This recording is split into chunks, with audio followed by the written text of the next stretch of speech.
सनातन की रक्षा के लिए शंकराचार्य स्वामी नरेंद्रानंद सरस्वती ने अनोखी सलाह दी है।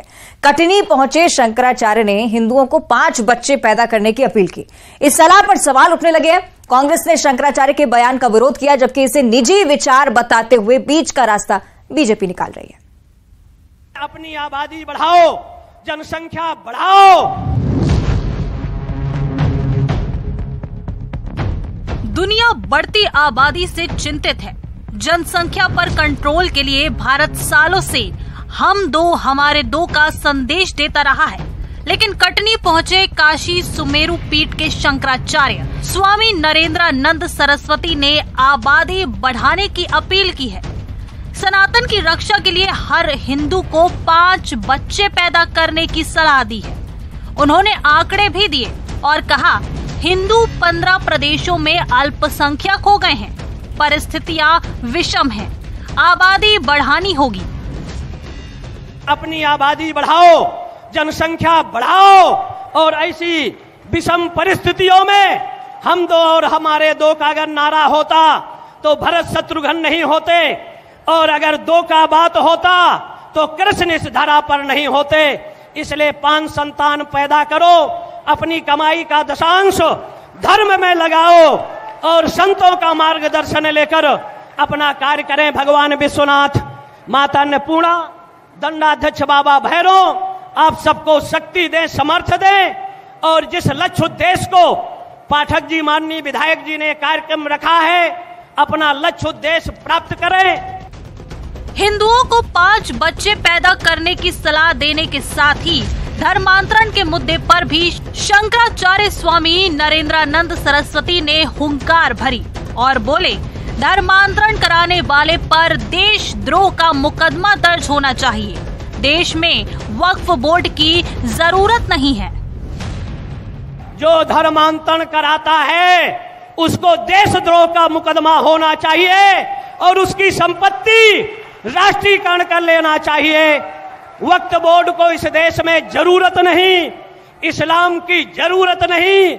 इसलिए सनातन था, सनातन आज है, जो कभी मिटा नहीं। रावण की हुंकार, कंस की ललकार, गौरी और गजनी की ललकारों से, अत्याचारों से, ईस्ट इंडिया कंपनी के। लेकिन चिंता की थोड़ी बात है, हम 15 प्रदेशों में अल्पसंख्यक हो गए हैं। शंकराचार्य के इस बयान पर सियासत शुरू हो गई है। नेता प्रतिपक्ष गोविंद सिंह ने तंज कसते हुए कहा कि हिंदू संतों का अनुसरण करते हैं, पहले वो 5 बच्चे पैदा करें। हम लोग सनातन धर्म में आस्था करते हैं, मैं भी सनातन धर्म में आस्था करने वाला व्यक्ति हूँ। अगर शंकराचार्य जी सुमेरु पीठाध्यक्ष जी ने इस तरह की बात कही है तो हम लोग तो माताओं का अनुसरण करते हैं। पहले तो मैं उनसे अनुरोध करना हूँ, पहले आप 5 बच्चे पैदा करें तो हम भी आपका अनुसरण करने लगे, हम भी पैदा करने की सोचेंगे। तो हमारा उनसे निवेदन है कि मेरे 5 बच्चे पैदा करके देश की जनता को, अपने सनातन धर्मियों को बताएं, तब लोग आपका अनुसरण करेंगे। बोली बात से थोड़ी कर पाएंगे। बात करते समय ये ध्यान रखना चाहिए कि हमारे देश में कितनी गरीबी है, कितनी बेरोजगारी है, किस तरह से भूखमरी की स्थिति में लोग परेशान हैं, और ऐसी परिस्थिति में जनसंख्या को बढ़ाने के लिए प्रोत्साहित करना धर्म गुरुओं को शोभा नहीं देता है। धर्म गुरु पुरानी बातें करे, हमारे जो वेद पुराण में जो बातें कही गई है, पर उनमें से जो बातें अभी वर्तमान में लागू हो सकती है उनके हिसाब से, प्रामाणिकता के हिसाब से बात करना चाहिए।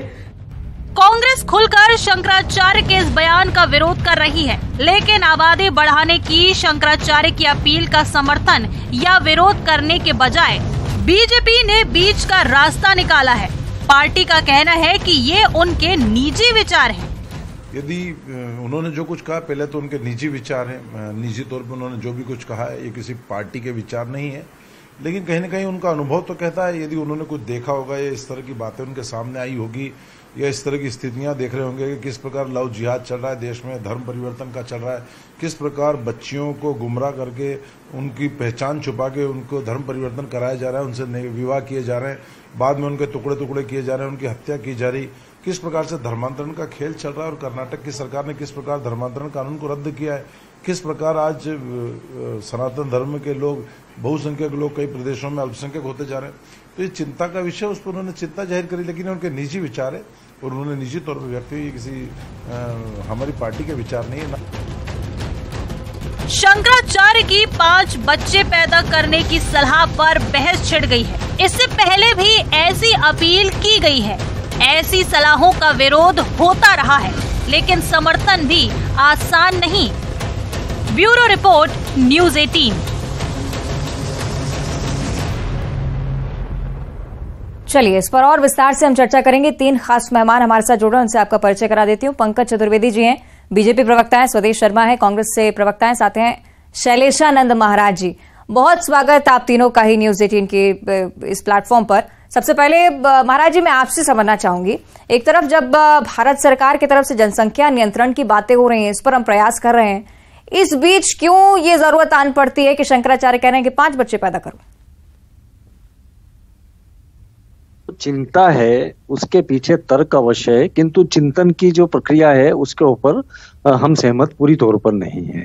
उनकी जो चिंता है वो इस राष्ट्र के लिए है, क्योंकि हम बंगाल के अंदर स्थिति देख रहे हैं, झारखंड के जियागंज में हमने स्थिति देखी है। 10-12 हजार रुपए खर्च करके कोई इस राष्ट्र के अंदर अपनी नागरिकता फर्जी तरीके से हासिल कर लेता है और डेमोग्राफिक चेंज का एक षड्यंत्र चल रहा है।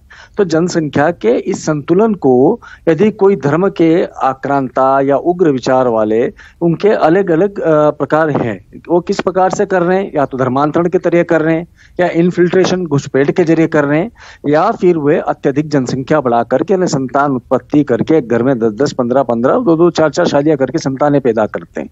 तो इसके ऊपर चिंतन आवश्यक है, क्योंकि सभ्य समाज के अंदर कोई सा भी धर्म, जाति, पंथ, संप्रदाय हो, उस राष्ट्र से बढ़कर के नहीं हो सकता, क्योंकि उस राष्ट्र के अंदर तभी वो पनप सकता है जब वो राष्ट्र संपन्न हो। तो इसकी संपन्नता के ऊपर हमें बेहद तार्किक दृष्टिकोण, वैज्ञानिक दृष्टिकोण और मानवीय दृष्टिकोण रखना होगा। रही बात हम ये देख रहे हैं डेमोग्राफिक चेंज के ऊपर, तो इसके ऊपर चिंतन में कहीं ना कहीं हमारी सत्ताएं जो हैं, हमारे जो शासन है, आंतरिक व्यवस्थाएं हैं, वो थोड़ी सी नाकाफी साबित हो रही है। उन्हें बेहद प्रयास करने होंगे कि हमारे राष्ट्र में कोई जनसंख्या को इस तरीके से परिवर्तित करने के लिए कोई धर्मांतरण के जरिए, घुसपैठ के जरिए, या फिर जनसंख्या नियमों को उल्लेखित करने के लिए उल्लंघित करते हुए करेगा तो उचित नहीं है। इसलिए हमने बात करी भारत का एकमात्र सब पे लागू होने वाले कानून की सिफारिश करने की। जी ठीक है, चलिए बहुत अच्छे से आपने महाराज जी इस चिंता को व्यक्त किया है। जब जब इस तरह के बयान धर्म जगत से निकलकर सामने आते हैं, सीधे सरकार की तरफ निगाहें उठती हैं। इसलिए पंकज चतुर्वेदी जी, आपके साथ अब चर्चा करना चाहूंगी, क्योंकि पंकज जी देखिए, जब जब धर्मगुरु की तरफ से इस तरह का बयान सामने आता है, ये निश्चित तौर पर माना जाता है कि जितने भी फॉलोअर्स उनके हैं वो जरूर इस बयान से ताल्लुक रखेंगे, हो सकता है माने भी।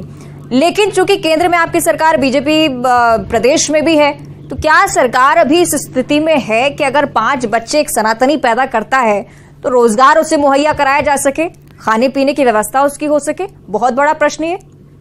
देखिए अवंतिका जी, मेरे पिताजी मुझे एक कहानी कहावत सुनाते थे पुराणों के बारे में। उसमें 2 पंक्तियां कि जब जब होता नाश धर्म का और पाप बढ़ जाता है, तब लेते अवतार प्रभु और विश्व शांति पाता है।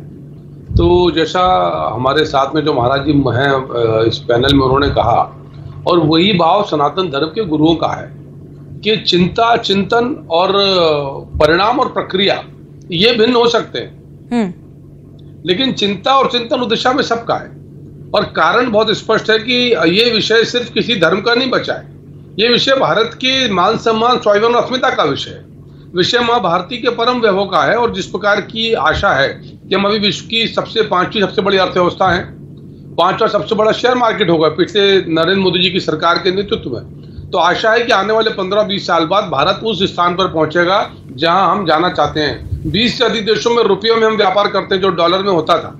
ये तमाम सारी चीजें और इन सारी चीजों का एक ही प्रहार किया जाता है भारत के ऊपर, और वो प्रहार होता है धर्मांतरण का, अवैध धर्मांतरण का। महाराज जी ने तरीके बताया उसके, क्या अवैध घुसपैठ है या धोखे से नागरिकता प्राप्त करने की कोशिश है या अधिक संतान उत्पत्ति। तो सरकार के स्तर पर तो इस विषय में दिशा निर्देश स्पष्ट है और सरकार वही काम करती है। बीजेपी क्या कहती है? सबका साथ, सबका विकास, सबका विश्वास, सबका प्रयास। पर जो सनातन धर्म के संत हैं, जैसे शंकराचार्य नरेंद्र सरस्वती जी ने जो आज कहा, उस सनातन धर्म के एक संत की सनातन धर्म के प्रति चिंता उनका दायित्व है। पर राजनीतिक कार्यकर्ता के रूप में मुझे ऐसा लगता है कि राजनीतिक कार्यकर्ताओं की अभी इतनी योग्यता और पात्रता अवंतिका जी नहीं आई है कि वो आध्यात्मिक और सनातन संतों की टिप्पणी पर निर्णय या टिप्पणी कर सके। वो जिस लेवल पर शंकराचार्य सोचते हैं उतना अध्यात्म तो मैंने कभी सोचा नहीं, जहां उनकी सोच की प्रारंभ होती है। तो मेरा ऐसा मत है कि सनातन परंपरा के संतों की विचार है, संतों की वाणी है और संतों का आह्वान है। और जैसे दूसरे धर्म के धर्म गुरुओं को अपने धर्म के विषय में चिंता चिंतन का अधिकार है, वो अपने धर्म की बातचीत करते हैं, वैसे हमारे धर्म के संत गुरु करते हैं। यदि शंकराचार्य जी को जो समस्या नजर आती है वो हमारे साथ जो महाराज शैलेशानंद जी उनको भी नजर आती है। तो इस पे कोई राजनीतिक विमर्श नहीं है अवंतिका जी। और मैं ऐसा मानता हूं कि इन विषयों को राजनीति, बीजेपी, कांग्रेस से हटकर दिखना चाहिए। विषय भारत का है, भारत की, मेरी और आपकी भविष्य की पीढ़ियों का है। आने वाले 25, 50, 100 साल बाद मैं और आप शायद ना रहें, पर भारत तो रहेगा, मां भारतीय रहेगी, भारत का परम रहेगा। तो उस दिशा में यदि सोचेंगे ना तो राजनीति आड़े नहीं आएगी। तो समस्या सिर्फ कहां आती है कि कांग्रेस के लोग अपनी तुष्टीकरण की राजनीति के चलते वक्तव्य देने लगते हैं। शंकराचार्य जी अभी गोविंद सिंह जी कह रहे थे। पंकज जी, ये भी है, माफ कीजिएगा आपको रोक रही हूँ, जिस तरह से आप इस बात का जिक्र कर रहे हैं कि राजनीतिक दृष्टिकोण इसमें अलग होना चाहिए, पर जिस तरह से हम हर बार बात करते हैं कि धर्मगुरु अपना बयान देते जरूर हैं, लेकिन निर्णय लेने का अधिकार तो सरकार में बैठे व्यक्ति के पास ही है। लौटूंगी मैं आपके पास, कांग्रेस की तरफ हम रुक कर लेते हैं। स्वदेश शर्मा जी इस पर क्या सोच रहे हैं ये जान लेते हैं। स्वदेश जी, सतोष जी, मेरी आवाज पहुंच रही है आप तक? आप लगाइए फोन। आपसे मैं जानना चाहूंगी इस बयान को लेकर क्या कुछ सोचते हैं आप? अच्छा, चलिए कोशिश करेंगे हम संपर्क करें, शायद आवाज उन तक नहीं पहुंच रही है। महाराज जी हमारे साथ लगातार जुड़े हुए हैं, इस बात को लेकर चिंता है महाराज जी, हम समझ पा रहे हैं, लेकिन इस तरह का बयान देना, वो भी ऐसी धर्म सभा में जहां बड़ी संख्या में लोग मौजूद हैं। मुझे निश्चित तौर पर पता है कि आपको भी इस बारे में बहुत अच्छे से जानते हैं कि चाइना से भी आगे जा चुकी है भारत की जनसंख्या, लेकिन क्या आपको लगता है कि इसका कोई और कहीं ना कहीं वैकल्पिक कोई ना कोई सोल्यूशन जरूर होगा? धर्म की चिंता जरूर है, लेकिन नियंत्रण में रखकर अगर डेवलपिंग नेशन से डेवलप्ड नेशन बनना है तो शायद कुछ ना कुछ वैकल्प तो होना चाहिए। जी बिल्कुल, इस विषय को बहुत विस्तार से हमें समझने की प्रयास करना चाहिए। देखिए, हमने बात करी अन्य धर्म की जो अपने प्रचार प्रसार और अवैधानिक तरीके से अपनी संख्या बढ़ाने में लगे हुए, तो वहां पर हमें देखना होगा कि हमारे सनातन धर्म का वैभव किस तरीके से स्थापित हो। हमारा सनातन कभी भी प्रेशराइज्ड होकर के किसी के ऊपर लागू नहीं किया गया, ये पूरे विश्व का इतिहास है। तो अब ऐसी स्थिति में सनातन का वैभव स्थापित करने के लिए हमसे कुछ गलतियां हुई हैं, उन गलतियों को भी हमें स्वीकारना होगा। निश्चित ही आप सही कह रहे हैं कि बहुत सौम्य धर्म कहा जाता है सनातन की जब भी बात होती है। स्वदेश जी, आपसे भी मैं समझना चाहूंगी कांग्रेस का क्या स्टैंड है इसे लेकर? इस बात को बहुत अच्छे से समझती है। पहली बात तो ये कि हम देश के सबसे बड़े, सारे विश्व के सबसे बड़े आस्थावान देश है। मैंने पिछली डिबेट में भी कहा कि हम इतने आस्थावान हैं कि माता पिता में, पत्थरों में भगवान खोज लेते हैं, हम संत महात्माओं में भगवान खोजते हैं और उन्हें मिलते भी है। शंकराचार्य हमारे धर्म के रक्षक हैं, उनका मार्गदर्शन हमें समय समय मिलता रहे, हम उनका अनुसरण करते हैं। लेकिन अब लोकतंत्र है, इस लोकतंत्र में क्या है, जब 140 करोड़ देशवासी है, इनमें 80 करोड़ लोग सरकारी अनाज पर अपना पेट भरने पर मजबूर हो, तो इस तरह के बयान मैं समझता हूँ साधु संतों को, महात्माओं को नहीं देना चाहिए, क्योंकि परिस्थितियां बड़ी विपरीत है। ये आंकड़े की बाजीगरी नहीं कह सकते इसको, आप गूगल सर्च कर लीजिए। 80 करोड़ लोग ऐसे हैं जो सरकारी अनाज पर जीवन यापन करने पर मजबूर है। और देश के हालात ये हैं कि 2014 के पहले पूरी केंद्र की सरकार में जितने प्रधानमंत्री रहे, सिर्फ 55 लाख करोड़ कर्जा था। आज माननीय प्रधानमंत्री नरेंद्र मोदी जी के टाइम पे 155.7 लाख करोड़ कर्जा हो गया। मतलब आप कल्पना कर सकते हो, पहले प्रधानमंत्री से लेकर के 2014 तक के सारे प्रधानमंत्रियों का कर्जा 55 लाख था, सिर्फ 55 लाख करोड़। और आज की स्थिति ये हो गई है कि 155.7 लाख करोड़, इतने कर्ज तले जो दबा हुआ देश हमारा है। और ऐसी स्थिति में 80 करोड़ जहां लोग सरकारी अनाज पर जीवन यापन के लिए मजबूर हो, तो मैं समझता हूं हमारे दो के नारे को या सरकार के जनगणना नियंत्रण कानून को हम नहीं धता बता सकते। परिस्थितियां बिल्कुल इसके बिल्कुल विपरीत है। हमें मध्य प्रदेश की बात यही जो आंकड़े स्वदेश जी आप रख रहे हैं सामने, इसी के चलते ही तो चिंता है और इसीलिए ये डिस्कशन बुलाया है। महाराज जी, एक और बात मैं समझना चाहूंगी, अगर मैं गलत हूं तो मुझे रोकिएगा। भले ही 5 बच्चे हों, भले ही 2 बच्चे हों या 1 बच्चा हो, मैं समझती हूं कि अगर किसी धर्म के प्रति उसे संस्कार अच्छे दिए जाएं परिवार में, तो हो सकता है कि वो दो ही आपके सनातन को चलाने के लिए और सनातन को सहेजने के लिए बहुत अच्छे से काम कर सकते हैं। जी बिल्कुल, हम इसी विषय के ऊपर हम बात कर रहे थे। उसका प्रमुख उद्देश्य ये था कि यदि हम आज की स्थिति देखते हैं तो सनातन के आधार पर राजस्व इकट्ठा करने की एक नई प्रकार की नीति लागू हुई है, जिससे सनातन का वैभव कहीं ना कहीं प्रभावित हो रहा है। हम जो हमारे सनातन धर्म के जितने केंद्र हैं, उन केंद्रों से हम हमारे हिंदू धर्म, सनातन धर्म की वैज्ञानिकता और उसके उत्कृष्ट वैभव को, उसके उत्कृष्ट ज्ञान को प्रसारित करें, वो ज्यादा बेहतर है, न कि उसके आधार पर हम भिन्न प्रकार के पर्यटन स्थल बना करके राजस्व वर्जन का प्रयास करें। उसकी सैंक्टिटी, उसकी पवित्रता के ऊपर असर आ रहा है। हम उज्जैन के अंदर बैठते हैं, लाखों लोग आ रहे हैं, उनकी आस्था है, पर उस आस्था का व्यापार हो जाता है। जब हम मंदिरों के अंदर दर्शन के ऊपर शुल्क लगा देते हैं, तब हमारे ही भक्तजन आकर के कहते हैं कि अन्य धर्मों के धर्मस्थलों पर जाने पे तो हमें शुल्क नहीं देना पड़ता है, किंतु महाराज आपके धर्मस्थल पे आने पे तो हमें 1500 रुपए, 750 रुपए, 200 रुपए इस प्रकार से शुल्क देना पड़ता है। तो कहीं ना कहीं हमारी नीतियों के अंदर एक गलती आई है कि हमारे धर्मांतरण का कहीं ना कहीं एक कारण ये भी है कि हमारे धर्म की वास्तविक जानकारी हमारी खुद के धर्म के अनुयायियों में नहीं हो पाई। हम उस धर्म की जानकारी तब दे पाएंगे जब बाल्यकाल से हम गुरुकुल व्यवस्था तरीके की कोई शिक्षा नीति अपनाएं, हमारे मोरल साइंस के अंदर वैदिक लिटरेचर्स को, वैदिक साहित्य को कहीं ना कहीं समाहित करें, तब जाकर के मालूम पड़ेगा। बिल्कुल ठीक आप कह रहे हैं कि हर किसी के योगदान की बहुत ज्यादा जरूरत है। पंकज जी, जब सुदेश जी से बात की गई, आपने भी निश्चित तौर पर सुना होगा, कई सारे आंकड़े उन्होंने गिना दिए। इस दौर में इस तरह का बयान, इस पर भी प्रश्न लगातार हमारा चल रहा है। क्या कुछ किया जाना चाहिए सनातन के संरक्षण की, जब महामंडलेश्वर या शंकराचार्य जी की तरफ से बातचीत होती है? तो शायद मेरे आंकड़े नहीं सुने कि हम 5वीं सबसे बड़ी इकोनॉमी दुनिया की, ब्रिटेन को पीछे छोड़ के 5वां सबसे बड़ा शेयर मार्केट है, 7.2% की विकास दर है दुनिया भर में सबसे ज्यादा पूरे देशों में, जिसमें हमने अमेरिका, चीन और रूस जैसे देशों को पीछे छोड़ दिया है। ये विकास के तमाम प्रतिमान हैं और ये उपलब्धि सरकार की। जहां तक मैं जो निवेदन कर रहा था कि नेता प्रतिपक्ष जी ने कहा कि शंकराचार्य जी पहले 5 बच्चे पैदा करें, फिर बाकी उनका अनुसरण करेंगे। गोविंद सिंह जी को शर्म नहीं आई? शंकराचार्य जी के विवाहित हैं, मतलब वो व्यक्ति जिसने ब्रह्मचर्य का व्रत लेकर सनातन परंपरा के निर्वहन का संकल्प लिया है, जिसकी चिंता और चिंतन सनातन परंपराओं के लिए है, जिसका मूल उद्देश्य है कि धर्म सुरक्षित है, धर्मो रक्षति रक्षिता, धर्म की रक्षा करना सबसे पहला हमारा कर्तव्य है। और यदि धर्म है, हमारे संस्कार है, हमारी रीति नीतियां शेष है अवंतिका जी, तो समाज है, और समाज से देश और राजनीति सब। मैंने इसीलिए कहा कि विषय कांग्रेस और बीजेपी में जब आ जाता है तो ऐसी टिप्पणी होती है जैसी कांग्रेस के मित्र भी कर रहे हैं या नेता प्रतिपक्ष कर रहे थे। विषय बहुत व्यापक सोच का होना चाहिए, और विषय इस सोच का होना चाहिए कि हम जिस परंपरा के हैं उस परंपराओं को अक्षुण्ण कैसे रखा जाए, कैसे हमारी सांस्कृतिक विरासत को सहेजा जाए, और उसमें जो धर्मगुरु जो आह्वान करते हैं उस आह्वान पर लोग अमल करें या न करें, उनका विवेक है। कोई कानून बना दिया उन्होंने क्या कि सबके लिए अनिवार्यता है? उनका सुझाव है। और मैं फिर से आग्रह करूंगा कि धर्म गुरुओं के सुझाव पर कांग्रेस जैसा परिहास कर रही है, निर्णय कर रही है, उनको ऐसी टिप्पणी करनी चाहिए। माफ कीजिएगा पंकज जी, मैं आपको रोक रही हूं यहाँ पर, जिस तरह से आप इस बात का जिक्र करें कि घंटों लंबी बातचीत इस विषय पर हो सकती है, लेकिन बहुत समय की कमी है हमारे पास। बहुत शुक्रिया आपका पंकज जी जुड़ने के लिए। महाराज जी आपका भी बहुत बहुत शुक्रिया। सुदेश जी आपसे माफी चाहूंगी, बहुत कम वक्त दिया आपको, लेकिन कांग्रेस ने अपना स्टैंड जरूर स्पष्ट कर दिया है।